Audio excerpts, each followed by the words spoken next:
Guddini teknoolojii hubannoo namtolchee ga'umsa dhaabbilee mootummaa fi dhuunfaa cimsuu keessatti shoora olaanaa qaba jedhame. Bulchiisni magaalaa Adaamaa akkaataa qabiinsa fi itti fayyadama daataa sirrii qabaachuu irratti muuxannoo daawwii biyya Chaayinaa irraa argatan hooggansaa fi ogeessota magaalichaaf qoode. Daawwannicha kan qoodan kantiibaa bulchiinsa magaalaa Adaamaa obbo Haayiluu Jaldee yoo ta'an kaayyoon daawwannaa biyya Chaayinaatti taasifame muuxannoo ce'umsa teknoolojii fi ijaarsa Smart City irratti muuxannoo biyya Chaayinaa magaalaa Hangzhou qoodachuuf kan kaayyeeffatedha jedhan. Yeroo ammaa sadarkaa addunyaatti biyyi Chaayinaa teknoolojii hubannoo namtolchee dhimma ba'uu irratti biyya fakkeenyummaa guddaa qabdu akka ta'es ibsan. Guddinni teknoolojii hubannoo namtolchee ga'umsa dhaabbilee mootummaa fi dhuunfaa cimsuu keessatti biyyi Chaayinaa adda dureedha kan jiran obbo Haayiluun biyyattii yeroo ammaa teknoolojii artificial intelligenceetti dhimma ba'uun hojiilee magariisummaa ijaarsaa, hoteela fi turizimii, aadaa hojii, aadaa nyaataa fi kanneen biroo irratti karaa guutuu ta'een teknoolojichatti dhimma ba'aa kan jirtu ta'uu himan.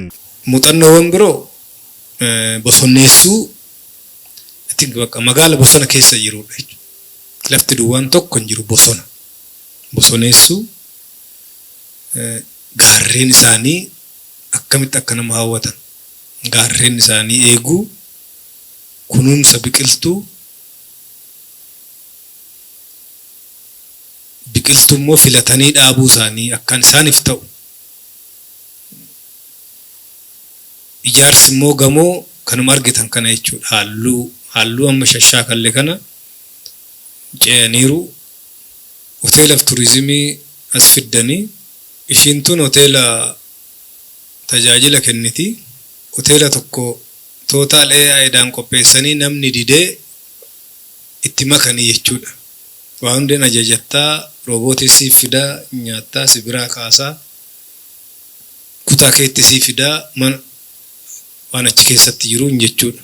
Muuxannoo gama teknoolojii hubannoo namtolchee Chaayinaan irra geessee gara magaalaa Adaamaatti fiduun magaalittiin yeroo ammaa sadarkaa maalii irratti akka argamtu ilaaluun fuula duratti tajaajila e-service, tajaajila masoobii fi hubannoo namtolchee yookaan artificial intelligence hojiirra oolchuun murteessaadha jedhan. Kanaaf immoo hooggansii fi ogeessonni sadarkaan jiran kutannoo qabaachuu kan barbaachisu ta'us obbo Haayiluun kan dubbatan. E-service guutuu gochuu qabna, walitti hidhuu qabnaadha.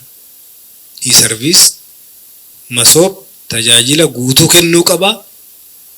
Olis gadis walitti hidhamuu qaba. Baaq ofiisii walitti hidhamuu qaba. Fuul ce'uu qabaadha. Waan hojjenne sobarraa bilisa goonee kan ittiin karoorsinuu fi raawwii madaallu qabaachuu qabnaadha. Daashboordii qabaachuu qabnaadha. Control roomiin keenya xiqqoo fooyya'uu qabaadha. Kan amma qabnu kaameeraa amma qabnu gara AI ceesisuu qabnaadha. Isuma kaameeraa qabnu kaameeraa haaraa galchin hunda AI kaameeraa goone kan seektaraa dabalate jechuudha. Seektarri hundi kaameeraa qabaachuu qabaan kanaan ala jiru kan gamoo kanaa yoo dandeenye dafnee gara AI ceesisuu qabna. Guutuu magaala keessatti iddoo bal'ifnu guutuu qabna. Geejjiba irratti hojjechuu qabna. Barnoota fayyaa, turizimii, qorannoos gaggeessuu qabna kan jedhu kaa'eedha jechuudha. Akkamittoo deemne wayyaa tokkoffaa manneen hojii murteessuu qabudha. Qorannoo waggoota darbe qoranneen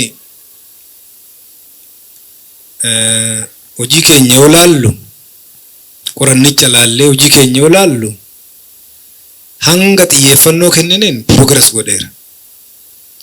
Ida'ama waliigalaati yoo laallu manneen hojii madaallii isaaf maluun amma waajjira fayyaatu irraa carraa qaba moo maammoota irra carraa qaba babal'isuuf dijitaalii hojjechuuf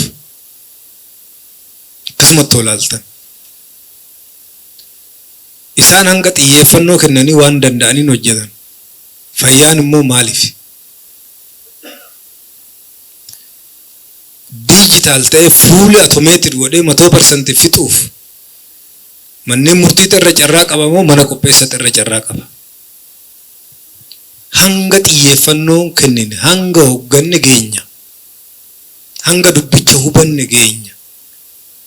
So amma manneen hojii dammaquu qabuudha. Ogeessonnii fi hooggansi magaalichaa muuxannoo qooddatan gama isaaniitiin hundi keenya fudhannee baay'ee kan saayinsii fi teekinooloojii qofaaf galchinu miti. Kan AIG tech qofaaf galchinu miti. Seektaroonni keenya eessa jirra kan jedhu namni ilaaluu qabaa jechaadha. Yoo kana ilaalin waggoottan itti aanan illee waanuma asiin dura 2016, 14, 15 hojjenne dubbachuuf deemaa jirra jechaadha. Dursee galatoomaadha. Fiduu qofaa miti namoonni baay'een arginu biyyoota garaagaraan daawwatu akkasumatti galama hin callifamaa jechuudha. Garuu bifa kanaan qaama dhimmi ilaallatu seektara hunda akkanatti hirmaachisanii muuxannoo kana bifa kanaan nu qooduun galatooma jechuu barbaada.